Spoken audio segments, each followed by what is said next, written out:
여러분, 길에서 이런 소리요. 한 번은 들어보셨죠? 저 소리가 말이죠. 아시는 분들은 아실 테지만 자동차 여기 머플러에서 나거든요? 근데 이게 가끔씩 말이죠. 막 귀가 찢어지는 소리가 나서요. 진짜 저 구멍을 확 막아버리고 싶을 때가 있단 말이죠. 그럼 여기서 이런 생각 드실 겁니다. 아니, 전기차들은 저 구멍 없던데 그런 것처럼 진짜 막아버리면 되지 않나? 같은 생각이요.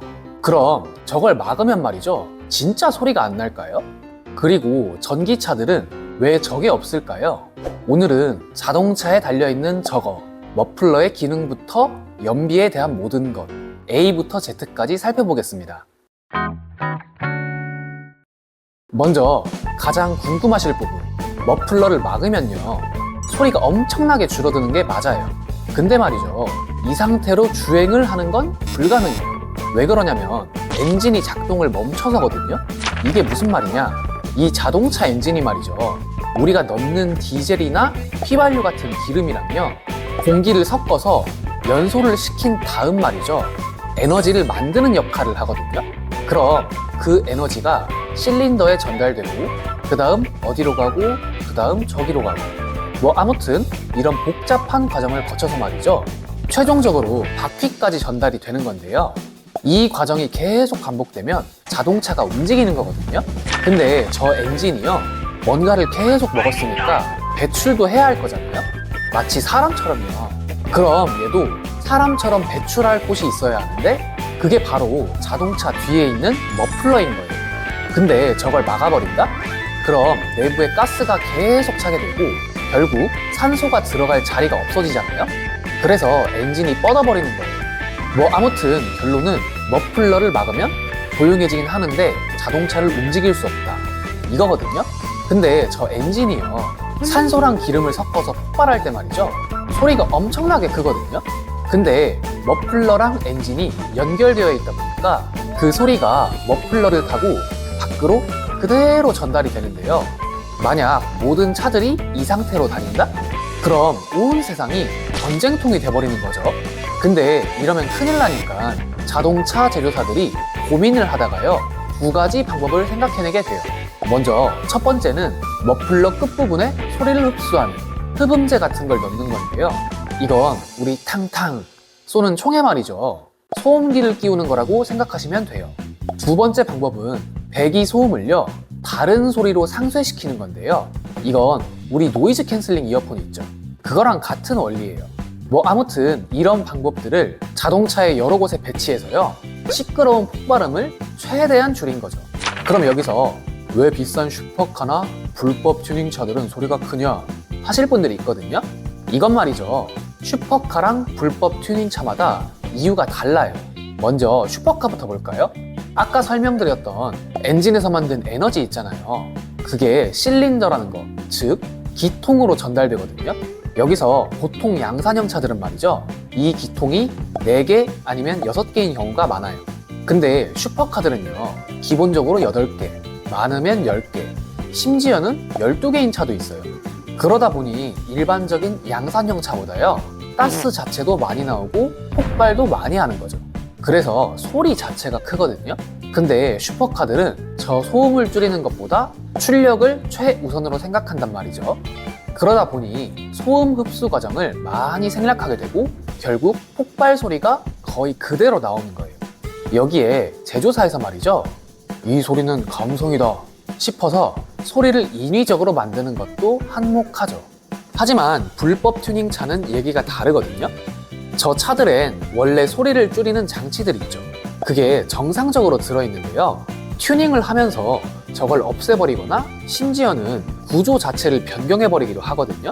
아니면 파이프를 굵은 걸로 바꾸기도 하는데 왜 울림통이 크면 소리가 크다 뭐 이런 말 있잖아요. 그런 것처럼 차에도 그런 짓을 하는 거예요. 근데 이거 그냥 튜닝이 아니라 불법 튜닝이거든요. 이게 왜 불법이냐면요. 앞에서 말했던 것처럼 모든 차가 저렇게 시끄럽게 다니면 온 세상이 전쟁통이 될 거잖아요. 그래서 차량 소음 기준을 법으로 정해버렸어요. 이 소음 기준을 통과해야 차량 판매가 가능한 건데요. 양산형 차들은 이걸 지키려고 소음을 많이 줄이도록 설계되거든요. 근데 차를 외부에서 튜닝하는 경우 저 기준을 초과해버리게 돼요. 꺼드럭거리기 위해서 법을 어기는 거죠. 그러다 단속되면 벌금까지 내는데요. 여기에 자동차 검사도 거부당하고 보험 처리 거부, 심지어 중고가 감가까지 된단 말이죠. 있어 보이려다 돈만 날리는 최악의 튜닝인 거죠. 근데 여기서 전기차도 똑같이 뭔가를 먹는데 왜 얘들은 머플러가 없냐 하실 분들 계시거든요. 결론부터 말하자면 전기차는 폭발을 안 하기 때문인데요. 아까 제가 내연기관 엔진은 기름이랑 공기를 섞어서 폭발한다고 했잖아요. 근데 전기차는요, 엔진 대신 모터가 있어요. 왜 우리 선풍기나 드라이기에 달려있는 그런 거랑 같은 거예요. 뭐 물론 크기는 다르지만요, 이런 것들에서 우다다 하는 소리 못 들어보셨죠? 이게 구동 방식이 달라서 그런 건데, 저 전기차에 있는 배터리가 말입니다, 전기를 저장하고 있다가 인버터라는 애한테 전달을 하거든요. 그럼 얘가 다시 모터한테 전달을 하고 이러쿵저러쿵 해서 결국엔 바퀴를 움직여요. 이러다 보니 내연기관처럼 폭발이나 피스톤 운동을 안 하거든요. 그러니까 뭔가를 배출할 게 없는 거죠. 결국 머플러가 필요 없게 되었는데요. 그럼 여기서 아니 유튜버야, 전기차에도 머플러 비스무리한 모양이 있던데? 하실 분들이 있을 거예요. 저게 전기차에도 있는 이유는 말이죠, 우리가 지난 세월 동안 자동차 뒷모습에서 머플러를 계속 봐왔잖아요. 그러다 보니 저걸 갑자기 없애버리면 되게 어색한 거예요. 왜 사람도 눈썹을 갑자기 밀어버리면 뭔가 엄청 이상해지잖아요. 뭐 아무튼 이질적인 느낌을 없애려고 저걸 일부러 달아놓은 거예요. 근데 이게요, 소리가 안 나는 게 한편으론 좋은데 한편으론 문제가 되거든요. 왜 한 번씩 경험해 보셨을 건데, 골목길 걷다가 뭔가 뒤에 있는 느낌이 들어서 뒤를 돌아보면 차가 있었던 것처럼요. 이게 좁은 골목길에선 보통 차들이 말이죠, 되게 천천히 달리잖아요. 그러다 보니 안 그래도 작은 소리가 거의 무음에 가깝게 안 들린단 말이죠. 근데 이게 위험한 상황이 생길 수 있으니까 법적으로 소리를 내게 정했어요. 그래서 전기차 소리를 자세히 들어보면 하는 소리가 나는 거예요. 내연기관은 소리를 줄이려고 발버둥 치는데 전기차는 반대로 소리를 만들어야만 하는 완전 아이러니한 상황인 거죠. 아무튼 머플러가 왜 있는지, 왜 소리가 나는지, 그리고 전기차엔 왜 없는지까지 다 알아봤는데, 여기서 아니 그래서 머플러랑 연비가 뭔 상관이냐 하실 분들 있을 건데요. 이게 밀접하게 연관이 되어 있거든요. 뭔 말이냐면 엔진에서 만든 가스가 머플러로 나갈 때 적당한 압력으로 나가야 엔진이 힘을 쓰는데요. 이게 우리 물 뿌리는 호스랑 같은 느낌이거든요. 왜 호스 끝부분을 살짝 누르면 말이죠, 물이 훨씬 세게 멀리 나가잖아요. 근데 호스 안이 삭아버리거나 구멍이 뚫린다? 그럼 압력이 깨져서 물이 제대로 안 나오죠. 이거랑 같은 거예요. 기름은 똑같이 먹는데 효율이 떨어져 버리는 거죠. 결국 자동차 머플러가 삭거나 구멍이 뚫리지 않게 관리를 해야 한다는 건데, 그럼 어떻게 관리를 해야 하는 걸까요? 방법은 되게 쉬운데요. 바로 한 번씩 차를 시원하게 쏴주시면 돼요. 왜 그러냐면요, 엔진에서 나오는 가스가요, 머플러 안에서 식으면 수분이 생기거든요. 근데 시내에서 저속으로 가다 서다만 반복하면 그 물이 머플러에 고여버려요.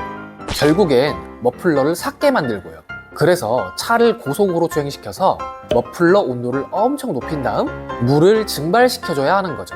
근데 수분을 빨리 태우겠다고 초과속을 해버리면 연비도 나빠지고 벌금도 나오니까 적당히 고속도로 한 바퀴면 되겠죠. 마지막으로 팁 하나 더 드리자면, 머플러에서 하얀 연기 같은 거 날 때 있거든요. 근데 이건 사람으로 치면요, 그냥 추운 날 입김 같은 거라 내 차 고장났다 하고 놀라실 필요는 없어요. 진짜 문제는 푸르스름한 연기나 검은 연기, 요게 나올 때인데, 이땐 머플러가 아니라 엔진이 있죠. 거기에 문제가 생긴 거일 가능성이 높거든요. 그래서 이럴 땐 유튜브 끄고 바로 정비소로 가셔야 해요. 오늘은 자동차 머플러의 역할부터 연비와 연관성까지 살펴보았는데요. 자동차한테 있어선 사람의 소화기관만큼이나 중요한 없어선 안 되는 존재인 것 같아요. 궁금하신 부분이나 머플러 관련해서 재밌는 경험이 있으시다면 댓글로 남겨주세요. 그리고 지금 보신 이 영상이 도움이 되셨다면 좋아요를 눌러주시고 오늘 보신 영상처럼 특별하고 지식과 꿀팁을 한 번에 얻을 수 있는 영상을 또 보고 싶으시다면 구독을 눌러주세요. 지금까지 지금 만나였습니다. 감사합니다.